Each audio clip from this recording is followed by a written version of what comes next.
Hi friends, welcome back to my channel. ఎలా ఉన్నారు మీరంతా? నేనైతే చాలా బాగున్నాను. ఈరోజు సరికొత్త వీడియోతో మరలా మీ ముందుకు వచ్చేసాను. వీడియో చూడగానే మీకు అర్థమైపోయి ఉంటుంది, ఇది వచ్చేసి ఒక కుకింగ్ వీడియో. ఈ రోజు నేను మా ఇంట్లో పప్పు తోటకూరని ఎలా ప్రిపేర్ చేశాను అనే విషయాన్ని ఈ వీడియోలో మీతో షేర్ చేస్తున్నా. ఒకవేళ ఈ వీడియో మీకు యూస్ఫుల్ అనిపిస్తే ఈ వీడియో ఫస్ట్ నుంచి చివరి వరకు మిస్ కాకుండా చూడండి. ఇది వచ్చేసి ఓన్లీ పప్పు తోటకూర అని మాత్రమే కాదండి, పప్పుకు కాంబినేషన్ గా మీరు ఏ ఆకుకూర ప్రిపేర్ చేసినా ప్రాసెస్ అయితే ఇంతే. సో మీరు ఏ ఆకుకూర ప్రిపేర్ చేసినప్పటికీ ఈ వీడియో మీకు యూస్ఫుల్ అవుతుందండి. సో ఇంకా ఆలస్యం చేయకుండా వీడియోలోకి వెళ్ళిపోదాం. ఫస్ట్ వచ్చేసి మీరు కుక్కర్ ని తీసుకోవాలండి. ఈ ప్రాసెస్ మొత్తం కుక్కర్ ఉన్న వాళ్ళకి మాత్రమేనండి. కుక్కర్ లేకుండా నార్మల్ గా వండే వాళ్ళకైతే ఈ ప్రాసెస్ యూస్ఫుల్ అవ్వదు. సో మీ దగ్గర కుక్కర్ ఉంటేనే ఈ వీడియోని చూడండి. ఇప్పుడు ఫస్ట్ కుక్కర్ ని తీసుకున్నాను. దాంట్లో 1 బౌల్ వరకు నేను కందిపప్పుని తీసుకున్నాను. ఫస్ట్ కందిపప్పుని వాష్ చేసుకోవాలండి. 2 టైమ్స్ వాష్ చేసుకుంటే చాలు. నేను వచ్చేసి కేవలం 1 బౌల్ కందిపప్పుకు మాత్రమే కొలతలు చెప్తున్నానండి. ఒకవేళ మీరు ఇంకా ఎక్కువగా కావాలనుకుంటే కొలతలను పెంచుకుంటూ ప్రాసెస్ మాత్రం ఈ రకంగానే చేసుకోవచ్చు. ఇలా 2 టైమ్స్ కందిపప్పును వాష్ చేసిన తర్వాత ఏ బౌల్ తో అయితే 1 కప్పు వరకు మనం కందిపప్పుని తీసుకున్నామో అదే కప్పుతో 3 కప్స్ వరకు అంటే 3 కప్పుల వరకు వాటర్ ని మనం యాడ్ చేసుకోవాలి. ఒకవేళ మీరు ఆకుకూరలు ఏమి యాడ్ చేసుకోకుండా ఓన్లీ పప్పు చారుకు మాత్రమే అయితే 2 కప్పులు అయితే సరిపోతుందండి. ఓన్లీ పప్పు మాత్రమే కాబట్టి ఇప్పుడు మనం ఆకుకూరని యాడ్ చేసాం కాబట్టి సో అవి కూడా ఉడకాలి కాబట్టి 3 కప్స్ వరకు వాటర్ ని మనం యూజ్ చేసాం. దీంట్లో 3 పచ్చిమిర్చి చిన్న చిన్న ముక్కల కింద కట్ చేసి యాడ్ చేశాను. అదే విధంగా మీడియం సైజ్ లో ఉన్నటువంటి 1 ఉల్లిపాయ, మీడియం సైజ్ లో ఉన్నటువంటి 1 టమోటా, కొద్దిగా కరివేపాకు, ఇవన్నీ కూడా అందులో యాడ్ చేసిన తర్వాత ఇప్పుడు ముందుగానే నేను తోటకూరను కడిగి శుభ్రం చేసి ప్రక్కన పెట్టుకున్నానండి. కొలతల ప్రకారంగా చూసుకుంటే ఏ కప్పుతో అయితే 1 కప్పు వరకు మనము కందిపప్పుని తీసుకున్నామో సేమ్ అదే కప్పుతో 5 కప్పుల వరకు ఆకుకూరను మనం తీసుకోవాలి. మీరు పప్పు ఆకుకూరలను ఇలా ప్రిపేర్ చేస్తున్నప్పుడు ఆకుకూర క్వాంటిటీ కొద్దిగా ఎక్కువగా ఉండాలండి, అప్పుడే మీకు హెల్త్ గా బాగుంటది. సో అందుకని 1 కప్పుకి 5 కప్పుల వరకు నేను యాడ్ చేశాను. ఇప్పుడు దీంట్లో 1/2 టీ స్పూన్ పసుపు, 1 table spoon salt, 1 table spoon కారం, అదే విధంగా చిన్న సైజు లెమన్ అంత అంటే చిన్న సైజు నిమ్మకాయ అంత చింతపండుని ముందుగానే నేను యాడ్ చేసుకుంటున్నా. కొంతమంది ఇదంతా కుక్ అయిన తర్వాత యాడ్ చేస్తారు. నేనైతే కడిగేసి శుభ్రంగా ప్రక్కన పెట్టుకుని దీంట్లో నేను యాడ్ చేసేస్తున్నా. ఇప్పుడు కుక్కర్ మూత పెట్టేస్తున్నాను. కుక్కర్ మూత పెట్టడం చాలా మందికి రాదు. సో అలాంటి వాళ్ళు ఎవరైనా ఉంటే యూస్ఫుల్ అవుతుందని ఎలా ఫిక్స్ చేస్తున్నాను అనే విషయాన్ని కూడా షేర్ చేస్తున్నా. ఇప్పుడు వచ్చేసి స్టవ్ ఆన్ చేస్తాను. స్టవ్ మీద అయితే కుక్కర్ ని పెట్టేశాను. ఇప్పుడు మనకు విజిల్స్ మెయిన్ ఇంపార్టెంట్ అండి.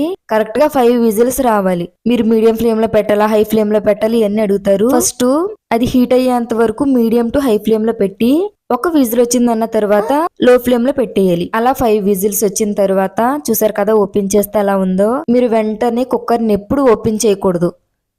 ఒకవేళ మీకు అత్యవసరంగా ఓపెన్ చేయాలి అంటే పైన ఉన్నటువంటి ఆ క్యాప్ తీసేస్తే ఆవిరి మొత్తం బయటికి వెళ్ళిపోతుంది. అలా వెళ్ళిపోయిన తర్వాత ఓపెన్ చేయాలి. వెంటనే కనుక ఓపెన్ చేస్తే కుక్కర్ పేలిపోయే అవకాశం ఉంది.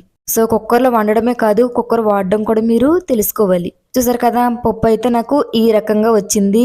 సో ఇంతకంటే మెత్తగా ఉన్నా బాగోదు, ఇంతకంటే పలుకులుగా ఉన్నా కూడా బాగోదు. సో ఇప్పుడు నేను పప్పు గుత్తి ఒకటి తీసుకుని ఇదంతా పేస్ట్ లా చేస్తున్నాను. ఆల్రెడీ పేస్ట్ కింద అవుతుంది, కానీ ఆకుకూర ఇంకొంచెం పేస్ట్ గా అవ్వాలని చెప్పేసి ఈ రకంగా నేను మిక్స్ చేస్తున్నా.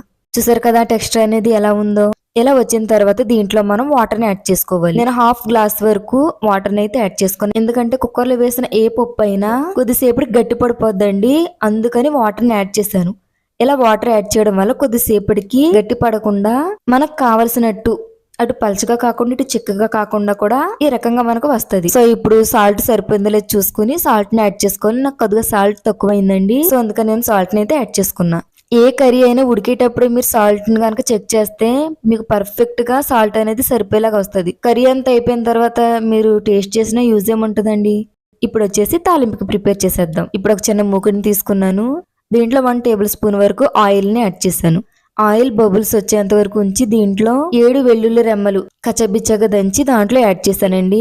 మనకు తాలింపు టేస్ట్ గా రావాలి అంటే వెల్లుల్లి జీలకర్ర మెయిన్ ఇంగ్రీడియంట్స్ అండి. సో అందుకని నేను ఈ 2 ఎక్కువగా యాడ్ చేస్తాను. కావాలంటే మీరు ఒకసారి ట్రై చేయండి. ఈ 2 లేకపోతే మీకు తాలింపు వేసినా వేయకపోయినా ఒకటే.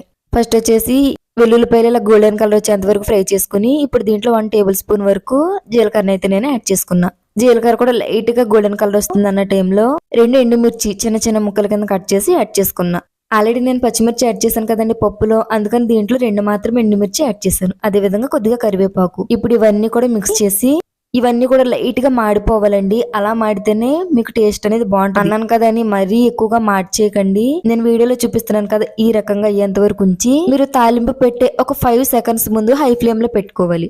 అలా పెట్టుకుంటే మీకు తాలింపు వేసేటప్పుడు ఇది అనేది సుయ్యమని వచ్చి ఈ రకంగా పప్పులో వేసినప్పుడు మీకు టేస్ట్ అనేది చాలా బాగుంటుందండి. నేను వీడియోలో ఎలా చూపిస్తున్నానో అలాగే తాలింపు వేసిన వెంటనే మూత పెట్టేయాలి.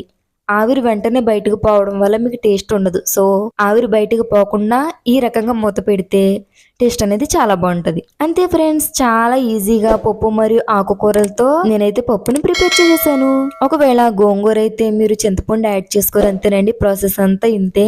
ఒకవేళ మీరు గనక పప్పులో ఇలా ఆకుకూరని ఏదన్నా వేసుకోవాలంటే ఒకసారి ఇలా ట్రై చేయండి. తప్పనిసరిగా ఈ వీడియో మీకు చాలా యూస్ఫుల్ అవుతుంది.